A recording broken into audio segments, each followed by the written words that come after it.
August 14, 1944, 23,000 feet above Rostock, Germany.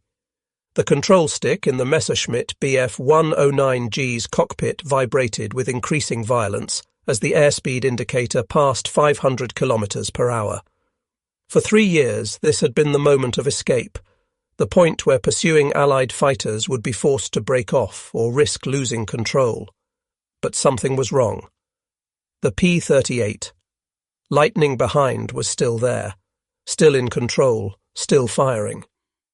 What Luftwaffe pilots were discovering that August day was a simple innovation that would shatter their last reliable escape tactic: electrically actuated dive recovery flaps that allowed American P-38 Lightnings to follow German fighters into dives previously impossible to sustain. The mathematics of aerial combat, carefully calculated since 1941, were being rewritten by small aluminum plates and electric motors. The P-38's compressibility problem had been discovered accidentally in spring 1941. During late spring 1941, Air Corps Major Signe A. Gilke encountered serious trouble while diving his Lightning at high speed from an altitude of 9,120 meters, 30,000 feet. When he reached an indicated airspeed of about 515 kilometers per hour, 320 miles per hour, the airplane's tail began to shake violently, and the nose dropped until the dive was almost vertical. This phenomenon occurred when shock waves formed as airflow over the wing approached transonic speeds. They tested a scale model P-38 in the Ames Laboratory Wind Tunnel, operated by the NACA, National Advisory Committee for Aeronautics, and found that shock waves formed when airflow over the wing leading edges reached transonic speeds. The shock waves shifted the center of pressure aft, creating an uncontrollable nose-down pitching moment. By 1942, German intelligence had learned of this weakness through combat reports and interrogations. The Luftwaffe quickly developed a standard escape tactic: when pursued by P-38s, execute a half-split S and continue into a steep dive. German fighter pilots not wishing to fight would perform the first half of a split S and continue into steep dives because they knew the Lightnings would be reluctant to follow. Through 1942 and 1943, this escape maneuver became doctrine throughout the Jagdwaffe. Analysis of combat reports from North Africa showed German fighters successfully escaped using dive tactics in the majority of engagements where the maneuver was attempted.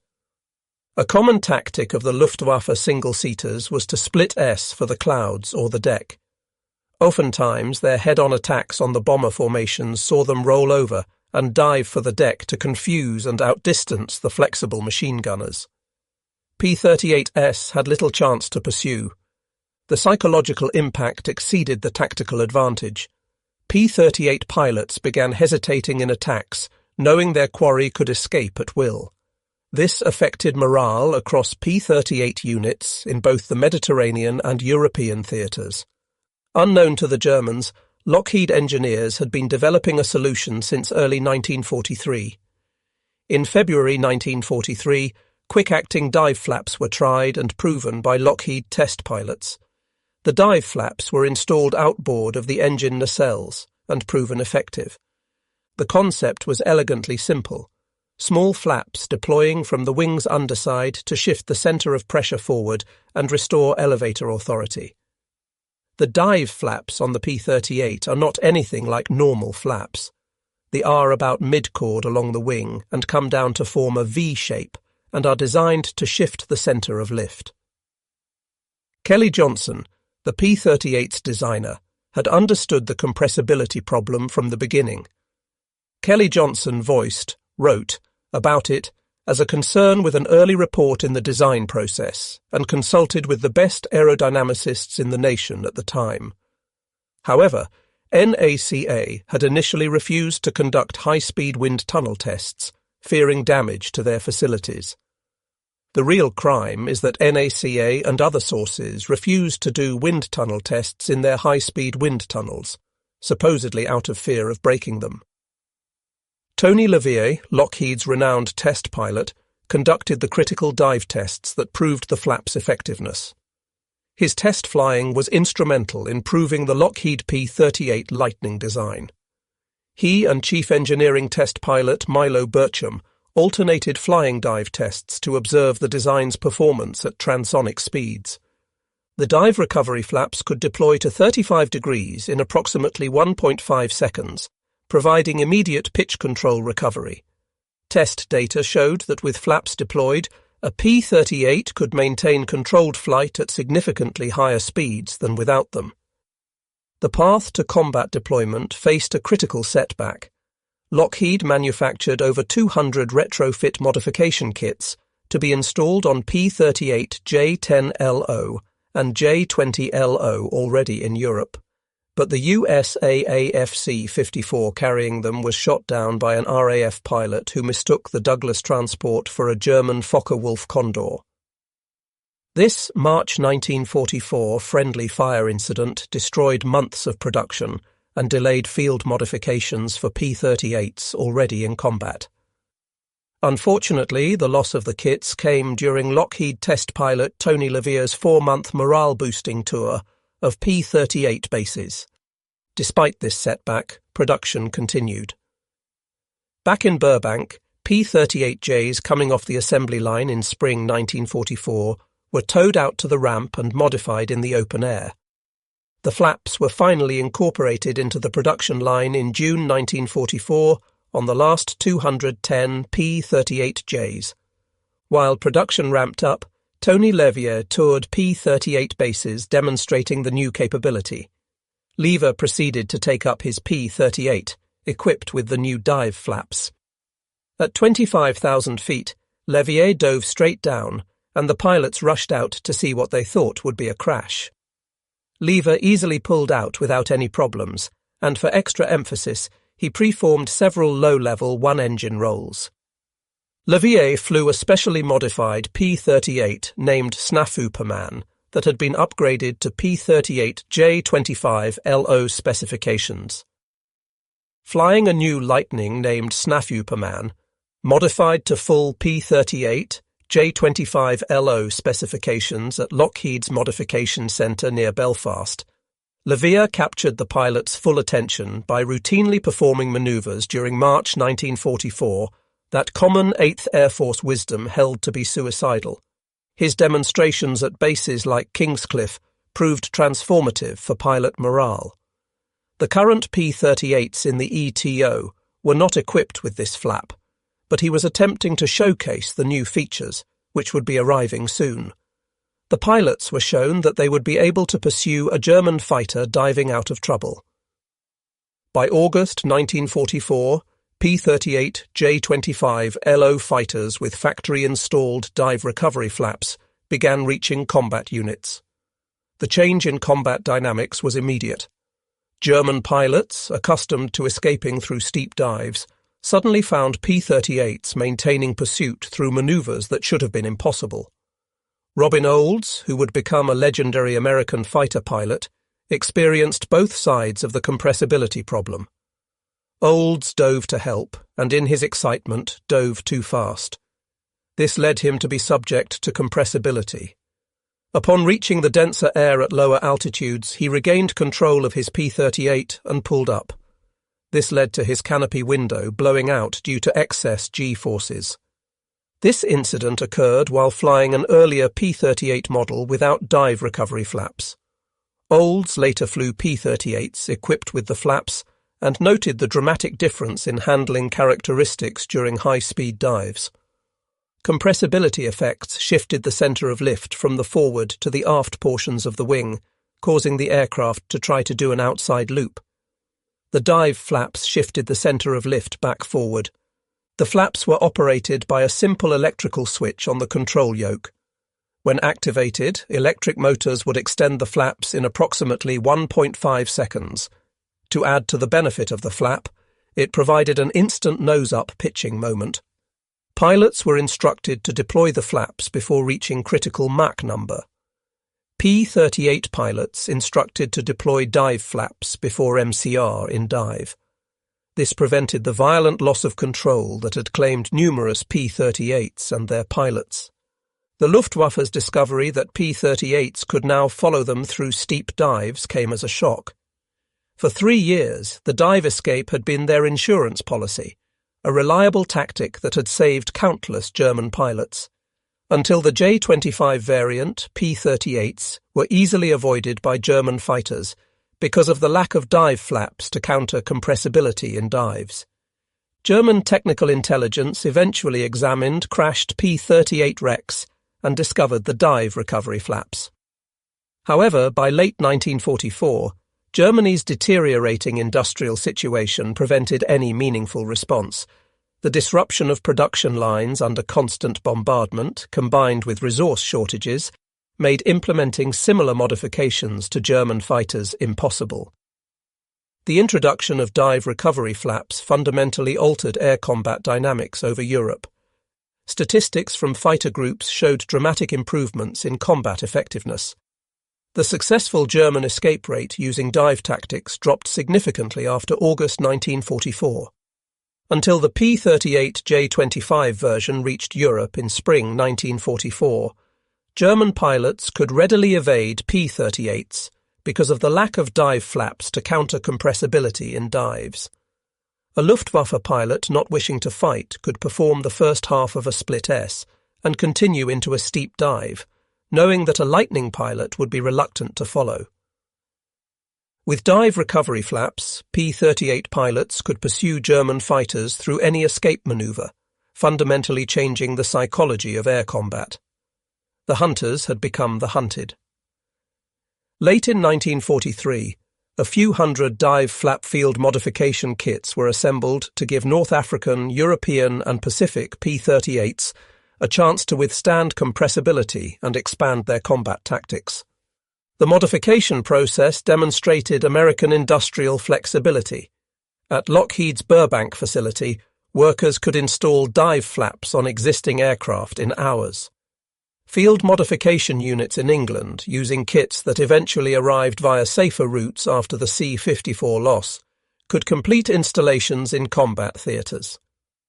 Despite testing having proved the dive flaps effective in improving tactical manoeuvres, a 14-month delay in production limited their implementation, with only the final half of all Lightnings built having the dive flaps installed as an assembly line sequence.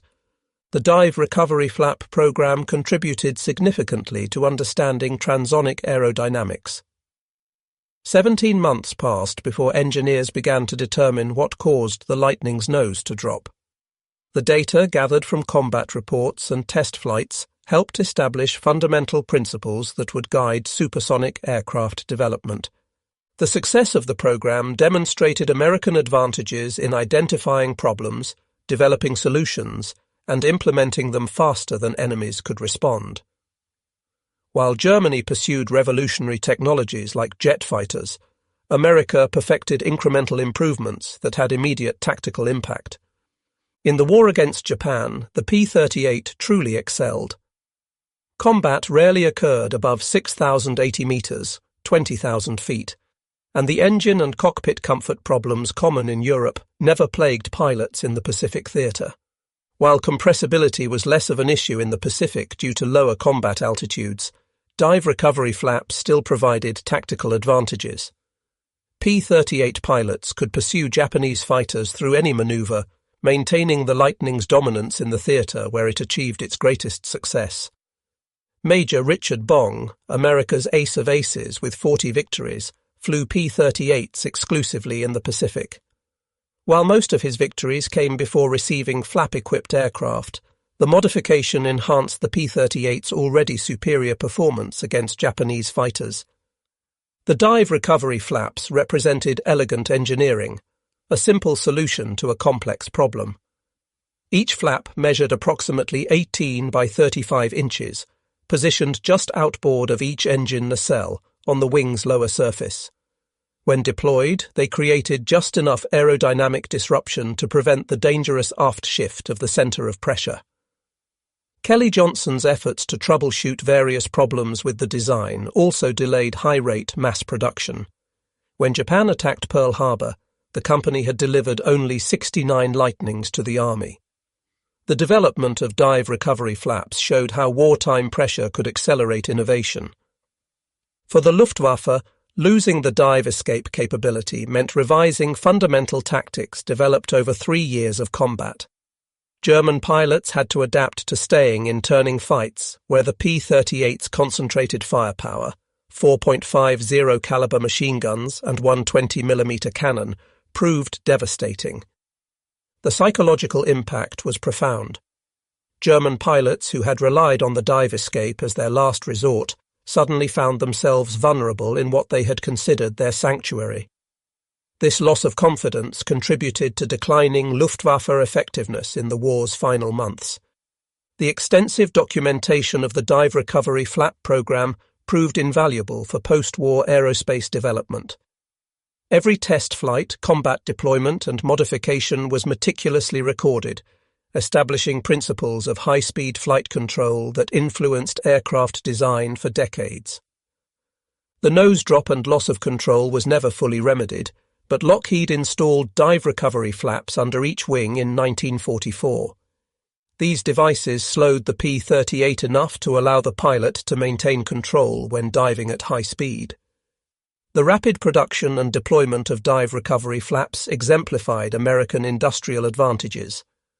From problem identification to combat deployment took approximately 16 months, a timeline impossible for Germany's stressed industrial base in 1944.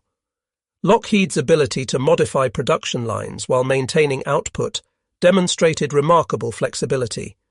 Workers installed dive flaps on assembly lines and in field modifications, ensuring combat units received upgraded aircraft as quickly as possible. The combat statistics tell a clear story of transformation. Before dive recovery flaps, German fighters successfully escaped P-38 pursuit in the majority of diving encounters. After their introduction, escape rates dropped dramatically, while P-38 victory rates increased correspondingly. The modification saved numerous American pilots from compressibility-related losses. Pilots who had previously broken off pursuits rather than risk losing control could now follow enemy aircraft through any maneuver, pressing attacks to completion. The success of P-38 dive recovery flaps influenced other aircraft designs. Republic Aviation incorporated similar devices on late-model P-47 Thunderbolts. The research contributed to understanding transonic flight that would prove crucial in developing early jet fighters. Post-war analysis showed that the dive recovery flap program generated more useful data about transonic flight control than any other single program of World War II. Every pilot who deployed those flaps contributed to understanding high-speed aerodynamics. As modified P-38s reached more units through autumn 1944, their impact on air operations intensified. During support missions for Operation Market Garden in September 1944, P-38s demonstrated their new capability in large-scale fighter engagements over Holland. The Luftwaffe, recognizing the importance of stopping Allied airborne operations, committed its best remaining units. In the resulting air battles, P-38 pilots found they could pursue German fighters through any evasive maneuver, achieving favorable kill ratios that would have been impossible months earlier. Through the winter of 1944 to 45, dive recovery flaps continued proving their worth. During the Luftwaffe's Operation Bodenplatte on January 1, 1945, their last major offensive, P-38s intercepted German fighters attempting to escape after attacking Allied airfields. German pilots, planning escape routes based on their ability to dive away from pursuit, found P-38s maintaining contact through dives that should have guaranteed escape. This unexpected pursuit capability contributed to the operation's heavy losses, from which the Luftwaffe never recovered. The dive recovery flap research directly influenced early jet fighter development.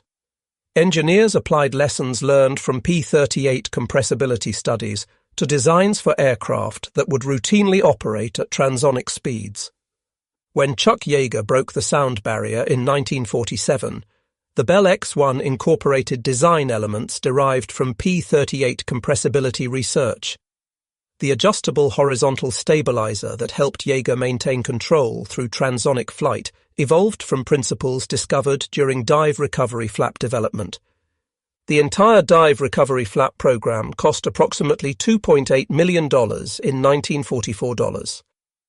This investment saved an estimated 260 P-38s from compressibility-related losses between August 1944 and May 1945, based on previous loss rates. Each P-38 saved represented $97,000 in replacement costs, not counting the invaluable experience of trained pilots. The improved combat effectiveness, measured in additional enemy aircraft destroyed, provided returns far exceeding the program's cost. Introduction of dive recovery flaps required significant changes to P-38 pilot training. The Army Air Force's updated training syllabi to include proper flap usage, with pilots practicing high-speed dives with controlled recovery. Standard procedure called for deploying flaps at 450 miles per hour, indicated airspeed or at first sign of buffeting, whichever came first. Pilots learned to hold deployment for at least 3 seconds before attempting recovery, avoiding structural damage from sudden deceleration. Training proved effective. Pilots who received proper dive flap instruction experienced dramatically fewer compressibility-related accidents compared to those flying earlier P-38 models. Despite their deteriorating industrial situation, German engineers attempted to develop solutions. Focke-Wulf proposed installing spoilers on FW190D wings to achieve similar effects. Testing showed promise, but modifications never reached production units. Messerschmitt considered variable incidence tailplanes for the Bf109K that could be adjusted in flight to counteract compressibility effects. Prototypes were built and tested in early 1945, but the war ended before implementation. The Messerschmitt Me 262 jet fighter, which began operations in summer 1944, avoided compressibility problems through its swept wing design. However, with fewer than 1,400 Me 262s produced, this hardly solved the tactical problem facing the thousands of conventional German fighters. The successful concealment of dive recovery flaps until combat deployment represented a significant intelligence victory. Despite German agents in American aviation facilities and neutral countries' access to technical information, the Germans had no advance warning of the modification. Security measures included additional secrecy agreements for Lockheed workers, separate storage of technical drawings, and restricted information even among P-38 pilots until they received modified aircraft. This operational security multiplied the tactical advantage through surprise. The introduction of dive recovery flaps permanently changed air combat tactics.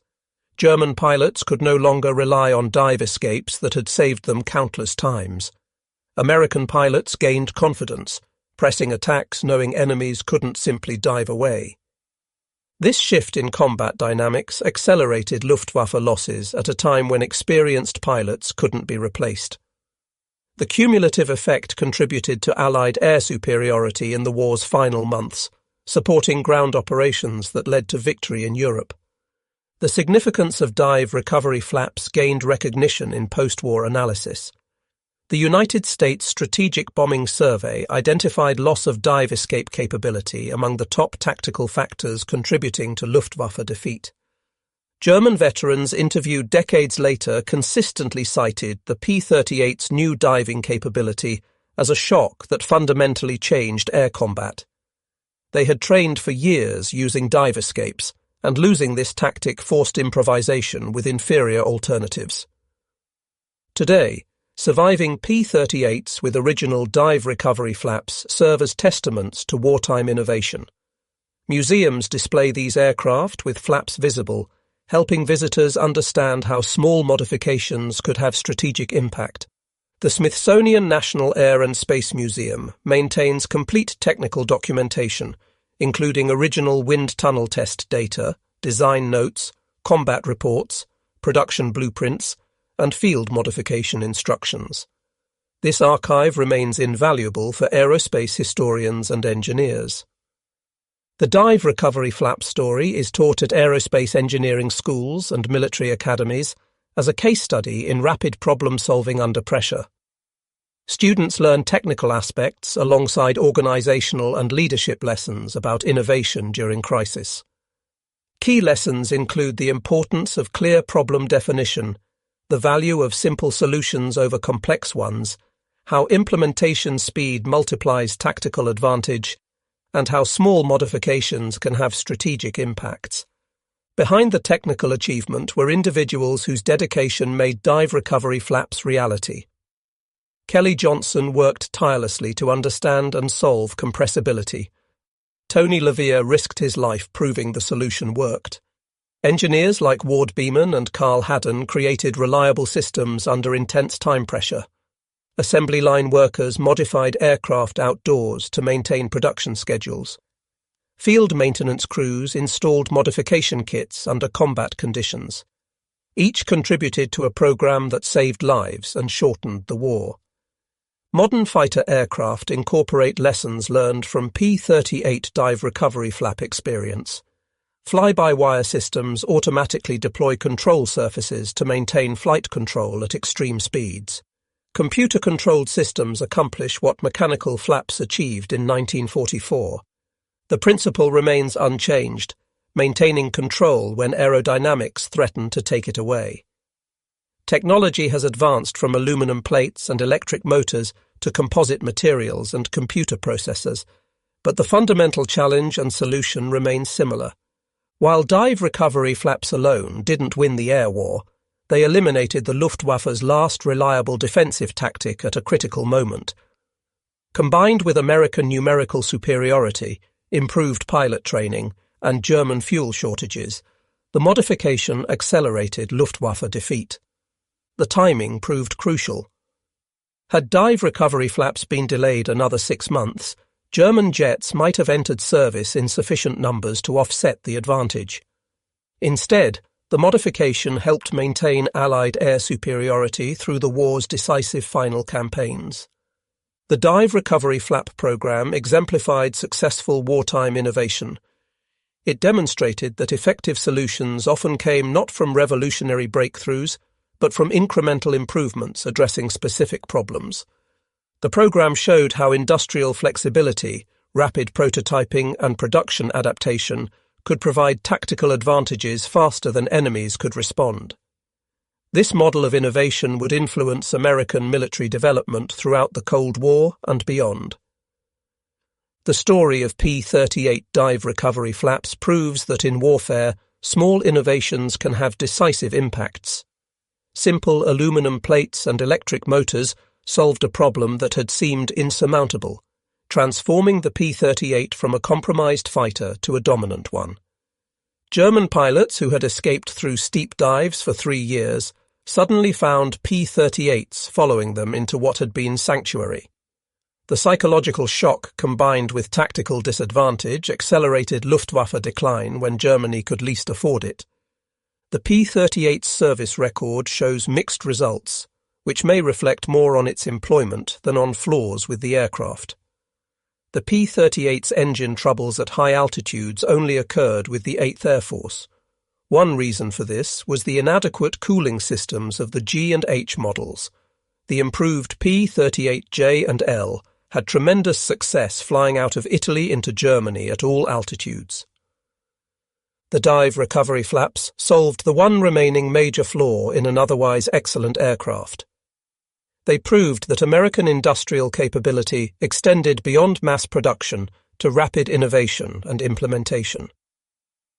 While Germany pursued wonder weapons that never materialized in meaningful numbers, America perfected practical improvements that won battles. From conception in Lockheed's engineering offices to deployment over European skies, the dive recovery flap program demonstrated American strengths, problem-solving, industrial flexibility, and implementation speed. The modification that German pilots never expected transformed aerial combat in the war's crucial final year. The legacy endures in every modern fighter aircraft that maintains control at extreme speeds, in every aerospace engineer who seeks simple solutions to complex problems, and in the historical lesson that in warfare innovation and implementation speed can be as decisive as numbers and firepower. The Germans never expected that such a simple modification could neutralize their most reliable tactic. They never anticipated American industry could develop, test, and deploy a solution faster than German intelligence could detect it. Most of all, they never imagined that the P-38s they had easily escaped from would suddenly follow them through any dive. In those small aluminum plates lay the difference between escape and capture, survival and death, tactical advantage and disadvantage.